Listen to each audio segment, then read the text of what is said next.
Olá, vamos falar sobre Espiritismo? Sou Débora Rabelo, aqui dos Amigos de Nosso Lar, trazendo neste momento a continuidade do nosso estudo da obra Trilhas da Libertação de Valdo Pereira Franco pelo Espírito de Manuel Filomeno de Miranda.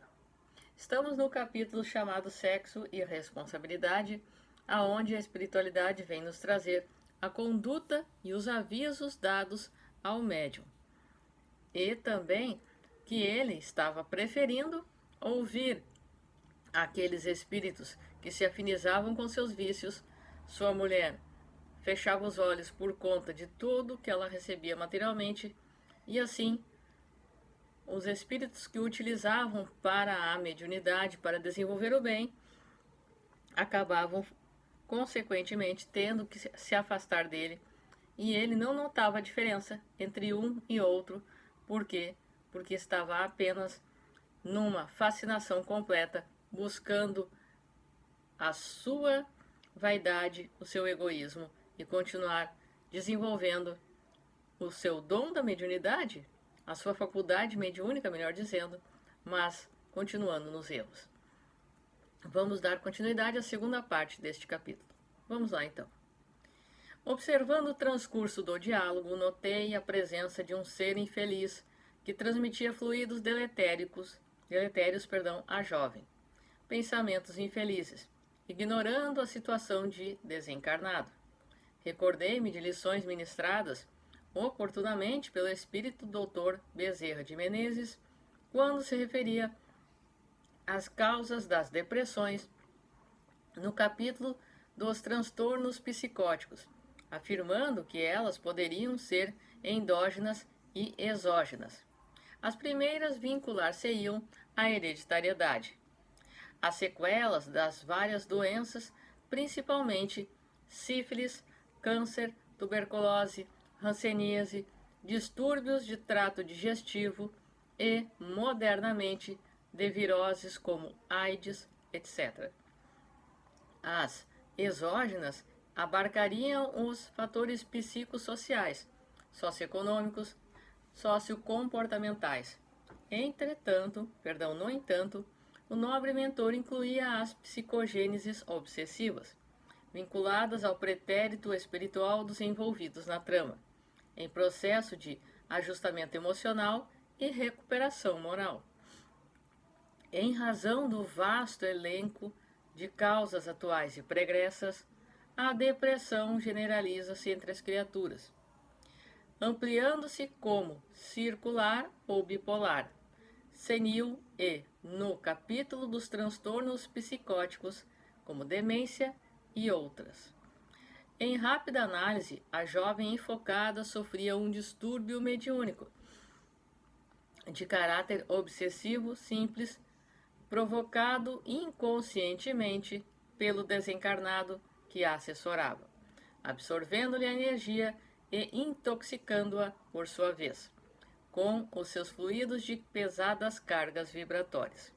Sem dúvida, havia problemática originária do passado, apesar na economia da vítima, facultando-lhe esse doloroso processo de despertamento para a realidade da vida espiritual, desde que não existem efeitos sem causas equivalentes. No ímã do ser dormem as razões da vida, com todos os elementos constitutivos da sua paisagem histórica. Acompanhei, então, a conversação. Ernestina explicava que os problemas da existência terrena se originam no ser profundo, no espírito, e dele se inicia a terapêutica, no caso das enfermidades, ou solução, quando são de outra maneira. Na questão em tela, afirmava o concurso médico face indispensável.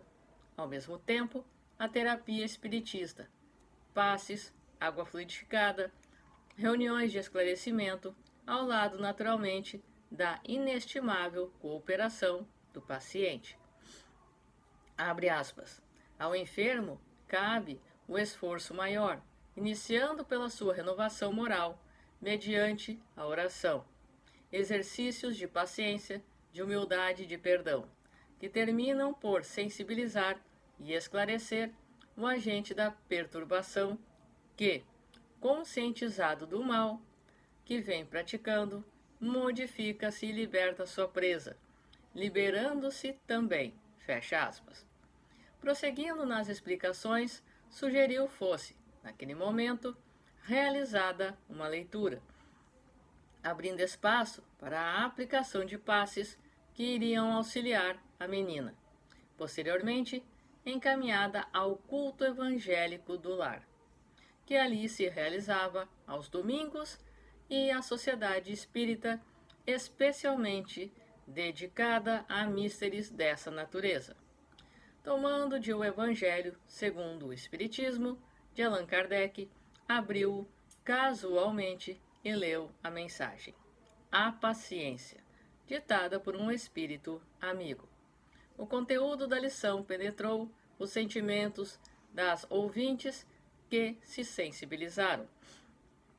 Depois de proferir uma oração, colocou-se respectiva à disposição e, influenciando-a, aplicamos energias dispersivas na enferma, revitalizando-a a seguir. Ao ato contínuo, retiramos o doente espiritual da fixação no perispírito da vítima e Ernestina, ao terminar o labor, ofereceu água magnetizada à mãe e à filha. Transpirando, emocionada, sentindo-se normalizar, a moça chorou um pouco e, confortada pela anfitriã, disse-lhe com débil voz: Sinto-me sair de uma espécie de camisa de força e de uma nuvem escura que me dificultavam raciocinar. Necessita, a partir de agora, respondeu a terapeuta espiritual, manter um bom estado de espírito e, quando sentir tristeza, substituí-la por um pensamento otimista. É muito fácil superar os estados depressivos, não cultivando as ideias negativas, pessimistas, fixando-se em outras, as que geram bom ânimo, alegria e paz. Amanhã, às 19h30, esperamos-las aqui para o estudo evangélico e nova terapia bioenergética. Fecha aspas. Aliás, esta frase está entre aspas, perdão. Despediram-se afavelmente, já sorrindo e prometendo retornar. Ernestina, exteriorizando o júbilo, quando a sós, deteve-se em atitude de louvor e de agradecimento. Encarreguei-me de conduzir o irmão, adormecido à sociedade espírita, para as providências compatíveis, quando me fosse encontrar com Fernando, para a visita à senhora Augusta. Dona Apolônia agradeceu a cooperação e entretecemos considerações variadas a respeito dos distúrbios, da depressão e da síndrome do pânico, que se tornaram graves dramas na área do moderno comportamento psicológico do ser humano, conforme pretendia Freud, afirmando que na raiz de toda neurose há sempre um problema da libido. Permitimos-nos acentuar que o pensamento do pai da psicanálise estaria incompleto, aduzindo-lhe que, na raiz de todo o distúrbio da libido, encontramos um fator causal determinante que responde pela distonia. Não iniciando o ser, a sua concepção, a sua origem, perde-se nas remotas eras da criação, quando o psiquismo foi gerado e começou a evoluir, atravessando os reinos mineral, vegetal, animal, hoje hominal e amanhã angélico, em direção do porvir sem limite. Nós podemos entender aqui que Manuel Filomeno de Miranda nos traz a necessidade, através do exemplo desta jovem, da nossa reforma íntima.